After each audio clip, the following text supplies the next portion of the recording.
Hi, I'm Sunny J. Welcome to Sunny J Live, where we're going to talk about the ups, the downs, the ins, the outs, the crazy turnabouts, the slips, the trips, the stumbles, and the falls. But most importantly, the get back ups as we together engage in this thing called life. So I'm delighted today. I have for the first time a politician, Melissa Myers. Welcome. Thank you. And guys, I hate the title politician because the title has been so tainted. A lot of people don't wear the title properly and do the work that should be done in the community, so I like to go by community leader. Which sounds so much better because that's really what you're supposed to be, right? Yes, ma'am. A community Yes, ma'am. leader. So now you're running right now. What are you running for? I'm running for State Representative, District 40. Is this the first time you've run for office? Yes, ma'am. Yes, ma'am. So this is pretty exciting then. It is. It is. Everyone asks me, how's the campaign going? I'm like, I'm having a lot of fun. They're like, what? Really? I'm like, yes, because I'm making it my own. You know, being a community leader for over the past decade, doing events and giving back to the community, I've incorporated that into my campaign. So I'm making the campaign my way and not putting it in a box like most people do with campaigns. Well, good. So now you said you've been doing like community events and things like that. Yes. So what things have you been involved with in the past? And what kind of stuff were you doing? Oh wow, it's a long list. Whether or not it's out protesting, you Okay. know, advocating for individuals whose voices have been silenced or whose voices haven't been heard. I've been before commission meetings dozens of times, speaking up for our first responders, you know, them not being adequately paid. Food drives. You know, I also have a nonprofit organization that focuses on career development because my background is 20 years of HR and recruiting. Okay. So I seen there was a lack in our community on how to properly write a resume, on how to give an effective interview, or computer training skills. And these skills are very vital when it comes down to landing a job. Absolutely. Yes. Especially in this age, right? So now you have a nonprofit, you said? Yes, ma'am. Now what's your nonprofit? It's Just Right Consulting, Inc. It's been around for 7 years now. Very excited, and we won last year the Community Crime Prevention Grant with the Orange County Sheriff's Office. Oh, that's Yes. awesome. Wow. So now, you know, like you said, so this is the first time you're actually running. So Yes. what made you decide to do it? What's your drive right now to do this? If someone would have told me a few years ago that I'll be running for office, I probably looked at them like they were crazy. Because like I said, a lot of people, and even myself, I was one of those individuals that steer away from politics. You know, you have individuals that make the promises, right? They say, go vote for me. Right. And then you hear nothing from them. And it was my frustrations being a community leader, going to our elected officials, saying, hey, I need help with this. And they knew who I was, Right. you know, and not getting a return call or email. I felt alone as I'm out advocating for the community. I wasn't getting the help. So just imagine what the individuals in our community go through, Absolutely. right? And here I had direct connect with individuals and they wouldn't get back with me. Right. And one of my frustrations with these candidates, they make these promises. They say, I will do this when I get into office. Right. Well, what have you been doing? I mean, it doesn't take a political title to do the work, right? Right. It doesn't take a long list of accolades to be effective and empower your community. Right. You do it because you have a passion for your community. So I say, be careful of those individuals say, when I get into the office, I'm going to do this. What have you been doing? Right. Yeah. And that makes a lot of sense. Like, Yes. Yeah. Yeah. So, you know, now are you originally from the Orlando area? Born and raised. Born and yes. raised, so you've seen a lot of changes. I have. The neighborhood I grew up in, Carver Shores. Okay. So grew up in that neighborhood. My parents are still there. They've been married over 40 years. And I've seen a lot, you know, and my life could have went a completely different way. And it's so many women, black women, that come to me and say, Melissa, you give me hope. And me running for office, I didn't know that it was going to bring that type of encouragement and empowerment to individuals, because a lot of individuals, they know, whether they know me personally or not, they know where I've come from. And they're like, okay, if Melissa can do it, so can I. Yeah. Absolutely, absolutely. So in this journey, like, what kinds of obstacles have you encountered along your way in life, to get you from there to here? From being extremely shy when I was a little girl, someone can just say hello to me and I would break down in tears. Oh, wow. Not growing up in the best of households. My mom suffers from a mental health illness. And with that, just learning the proper medications and things like that she should take, that was a process within itself. Right. And her having her episodes, me sometimes taking it personally, not really understanding the need of the proper medications. Right. And my mom is my best friend. That's my girl. Overcoming that, and, overcome being in a mentally abusive relationship for over a decade. Wow. And, learning myself, loving myself, and say, you know what, no matter what, I'm that girl. And gaining that confidence within myself, not because what people tell me, it's because what I know. Right. And learning to put God first. Yeah, we talking. In all that I do. Every morning I'll wake up asking Him to lead me in the right direction. Order my footsteps. Allow me to be around the right individuals that I know that's for me. I would be nothing if it wasn't for God. That's who I am and why I am in the position I am today, because of Him. Yes. Right.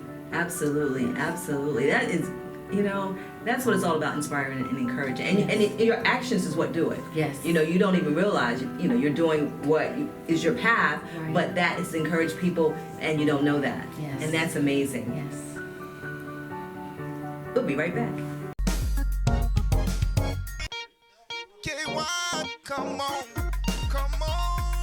oh, K-Y-L-S, yeah, the gloss, 24/7, K-L-S, 365, yeah, I love it, I love it, yeah, K-L-S, oh.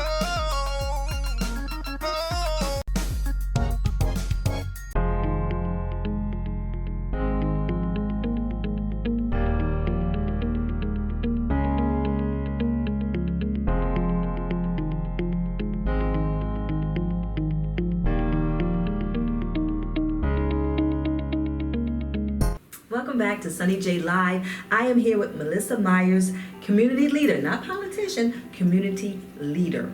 And I know that you're running now, but what actually prompted you to even, decide to run? Well, actually, how I got into politics, Commissioner George Oliver, he's the first African-American elected official in the city of Ocoee. He asked me to be his campaign manager for his re-election campaign. Wow. So I blame him for getting me into politics. During the campaign, I wanted to perfect my craft, right? And I joined a program called Political Leadership Institute. It's through the Orlando Economic Partnership. And towards the end of that program, it was a 6-month program, my professor, Mark Mills, he approached me about running for state representative. I looked at him like he was crazy. He said, Melissa, you were ready the day you walked in these doors. So I gave it some thought, but I made a mistake, a spiritual mistake, something that I know better.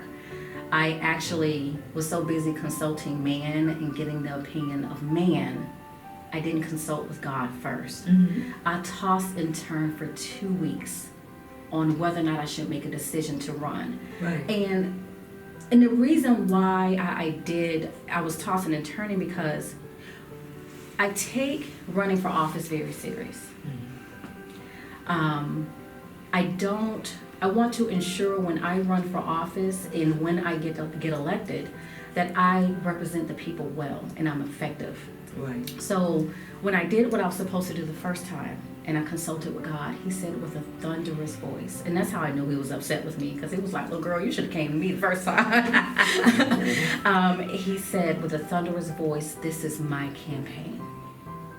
I am going to show people through you what I'm going to do." The very next day, I filed my paperwork and overnighted it to Tallahassee. That night, I got the best sleep that I hadn't received in weeks, letting me know I was doing what's in God's will. Right. Yes. Wow. Wow. So now that you're running. Yes. Okay. Now, when is the election? Primary voting is August 23rd, 2022, and then general election is November 8th. So I need everyone to vote in both elections. Yes. So how's it looking? It's looking great. The visibility, the support has been amazing. We definitely need more fundraising. But when it comes down to the community events, because my campaign is structured off of bringing awareness, education, and resources to the community, right?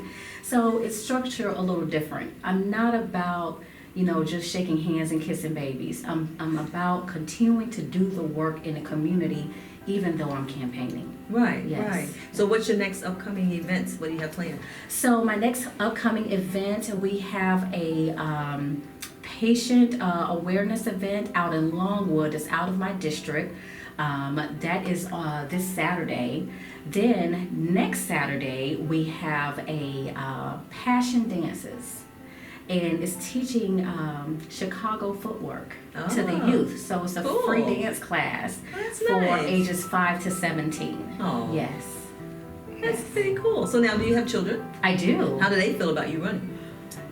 They keep saying I'm going to be the next president. So I think they're getting a little ahead of themselves. But yes, they are so excited, so supportive when it comes down to doing the back to school drives. And we did a senior tour where I went and visited all the assisted living facilities in the district, because our seniors are forgotten class and we have to take care of our seniors. We package gift bags for the seniors, and my children always pitch in.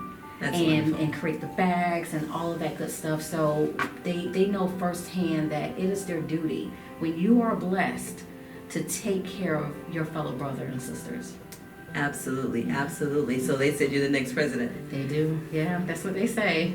And I say, I'm still trying to get my mind wrapped around state rep. So it's like, okay, slow down, kids. But yes, they are very supportive. And then it's so amazing how my nieces, they see my signs on the side of the road. And they ask them, Mom, we want to jump out of the car and take a picture next to Auntie's sign. They're so excited. And it's just so amazing how this campaign is so much bigger than me just running for a seat. Right. It is giving hope to the children, to women, to, our communities as a whole. So, yeah. And that is so important. It is. That is so very important. So now, how long, you have girls, boys? Both. So I have 3 boys and 2 girls. Oh, wow. Yes. Okay. My oldest son, he will be 21 in August. He is a licensed insurance agent as well as real estate agent. Okay. Yes, he at the age of 19, yes. Oh, wonderful, Yes. wonderful. Very so proud. so everybody's being encouraged. So when you told your parents you were running, what did they think about it? So when I told my parents and my friends, they were like, we were waiting for you to make the move. It's like everyone's seen it before I did, right? Oh, okay. So they were like, that was the next step. They didn't see me going any other way but into politics. Yes. Yeah, because you're already doing the work in the community. And you do that, you Exactly. have that passion for the community, and it's like, okay, so what are you gonna do with it? Like, Right. That would be like, the next step. Let me tell you a quick story. So during Commissioner Oliver's campaign, we learned of a homeless father and daughter. And mind you, he wasn't a blue-collar worker. He was a mental health counselor. They were living in their car. Wow. Okay. Fell down on his luck, and we learned about them. So I also own a staffing agency right here downtown Orlando, and I helped him get a job, and we helped him apply for an apartment and all of that. And he called 211 to get help to pay for his, I guess, the first and last month's rent, right? Mm-hmm. So he called me. He said, Melissa, they said in order for me to get funding, they have to take a picture of me and my daughter living in my car. And I said, no, you're not going to do that. No. How demeaning is that, right? And then I explained to him that can open up a can of worms, because if they see your daughter living in your car, they'll call DCF on you and your daughter is taken away. So I told Commissioner Oliver about it, and he said, oh no, where's this place? We need to go down to this organization. So that's what we did. And I'm not going to name the organization. So we went down to the organization. Now, mind you, this is, the height of COVID.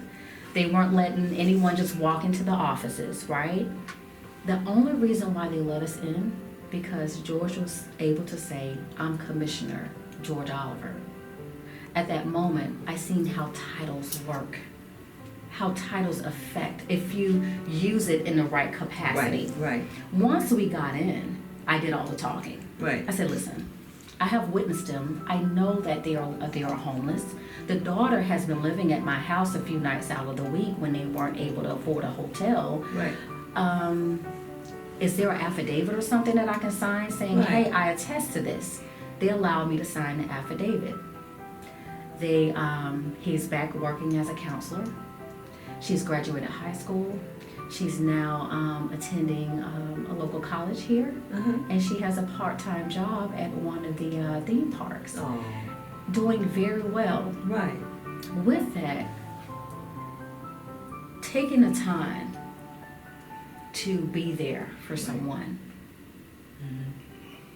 And Commissioner Oliver was able to use his title to get me in the door so I can do the talking. Because guess what? Melissa Myers, the community leader, they're like, yeah, right, who are you? Right? Does that come with something? Right. And this is where I feel that our elected officials should do more of. You're getting the benefits of being an elected official. Use your title for good. There's so much that we can do to empower our communities and help others. Use your title for good. Absolutely. What a wonderful story. I mean, and the sad part, I say wonderful ending. Because it's not a good story at all. And it just shows that, it has nothing to do with education sometimes or anything like that. Things happen. Maybe lose your job. Who knows what happens? And here they're living in a car. But fortunately enough, they were able to reach out to somebody that was able to be an advocate for them. To really help them. And it's sad that, like you said, they wanted a picture. And the good thing that they called you and said that, because you're right, that could have been, that's a two-edged sword. That could have went really the wrong way. And they were being, not really thinking about what they're even asking for. How that could really affect that person's life. So, wow, thank God you were there. And Commissioner Oliver. Most definitely. And his wife, because actually it was Commissioner Oliver's wife, Deborah Oliver, who alerted us of the situation. He called to get some bank fees waived. And he just ended up telling her what he was going through. And she contacted us. She was like, you guys got to do something. You got to do something. And him not knowing that he was talking to the wife of a commissioner, See how God so she just wound up being his angel, and it kind of came around and it kind of fell in your lap, But the good thing is, like you said, you saw firsthand the fact that having that title opened that door. But you did the talking. Yes, ma'am. All right. Ma'am. She's gonna talk some more. Melissa Myers, and we'll be right back.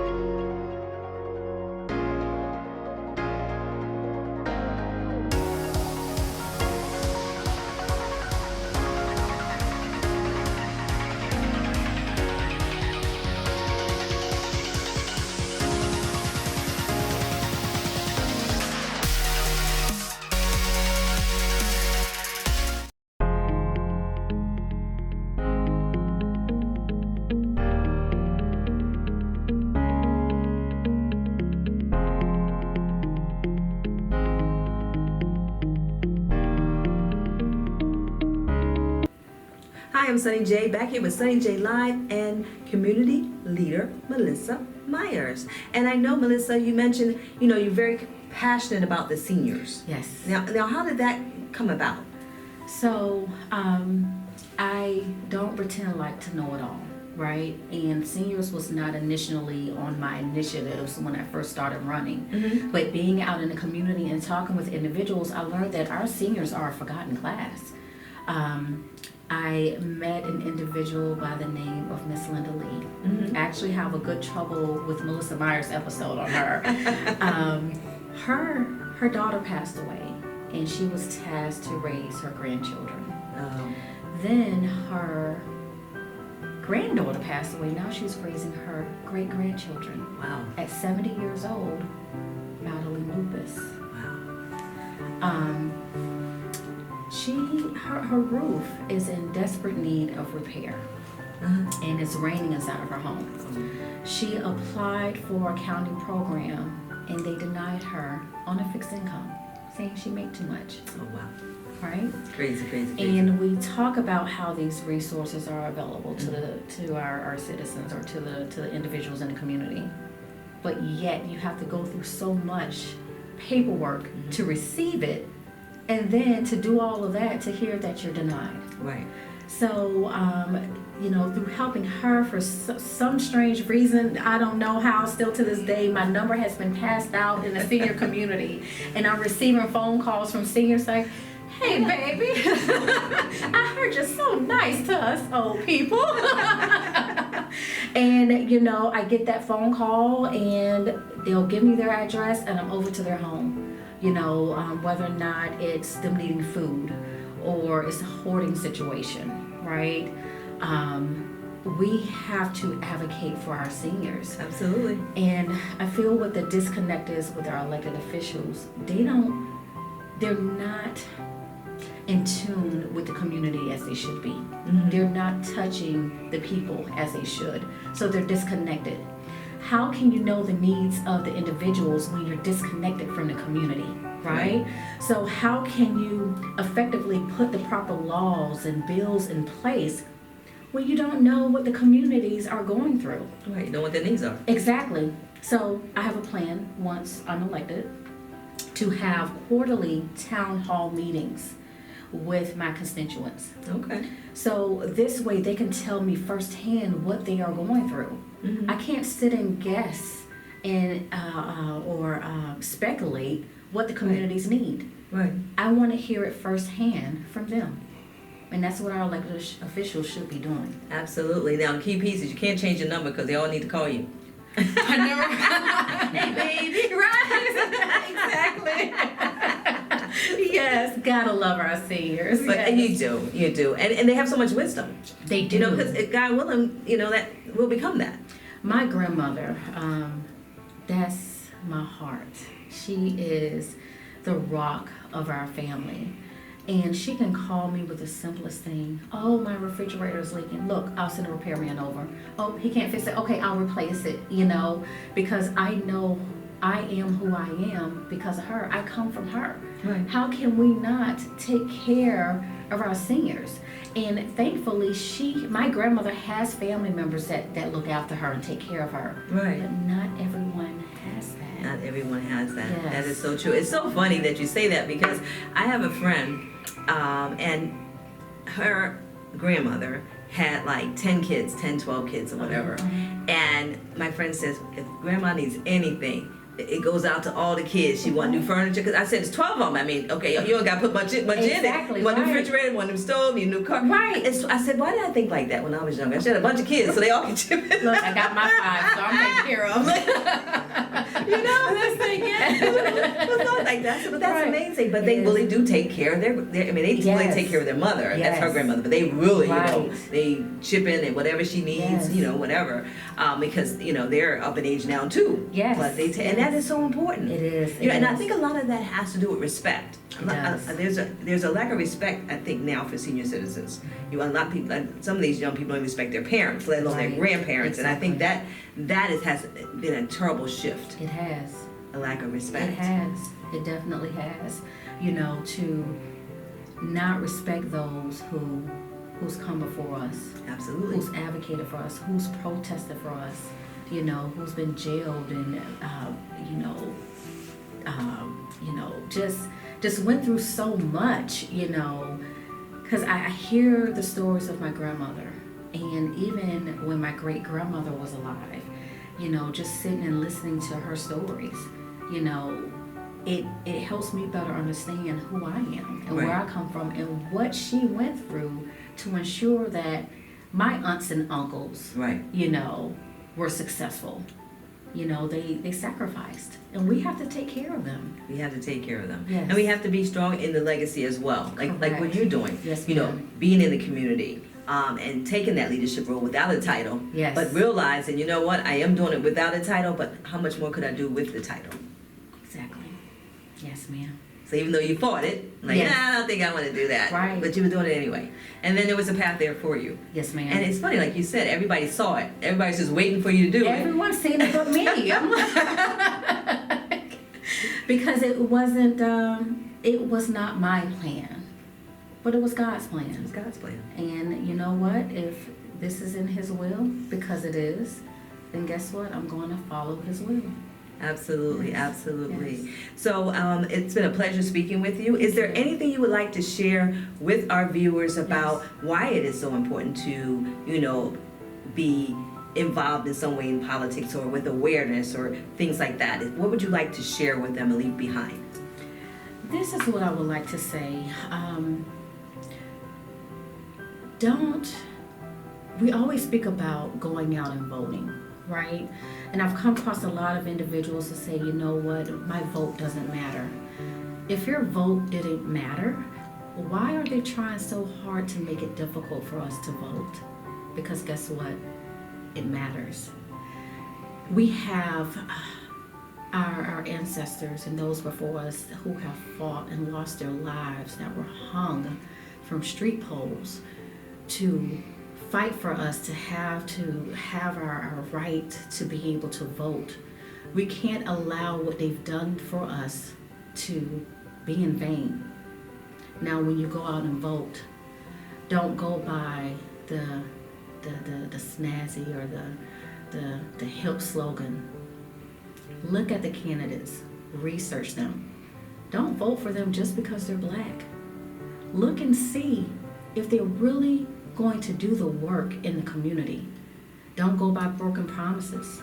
Go by their history of doing the work in the community.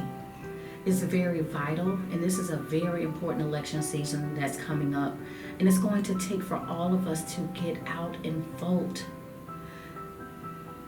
Yes, we have our elected officials, but you as an individual, you as a citizen have a duty as well to go out in the community, to advocate, to speak up. Because guess what? When we don't speak up, they don't hear us.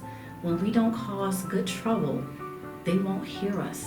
So we have to push and advocate for our communities. I would like everyone to visit my website, votemelissamyers.com. Anything you need to know about me is on that website. Go to the website, and as you know, I'm very transparent and honest, and if you have any questions, feel free to reach out. Absolutely, right? Yes. And it is important that we go out and vote, and, you know, do the research. Yes. And like you said, not just because of one thing, but know Right. who you're voting for. That's right. Know who you're voting for. So this has been delightful. This has been a pleasure. Yes. And hopefully we get a chance to share again. Make sure you go out and vote. That's right. Sunday J Live. Till next time. Hi, have a TV show idea, but don't know how to get started? Reach out to me at glstvnetwork.com @gmail.com. Again, that's glstvnetwork.com @gmail.com. And we'll help you find your voice.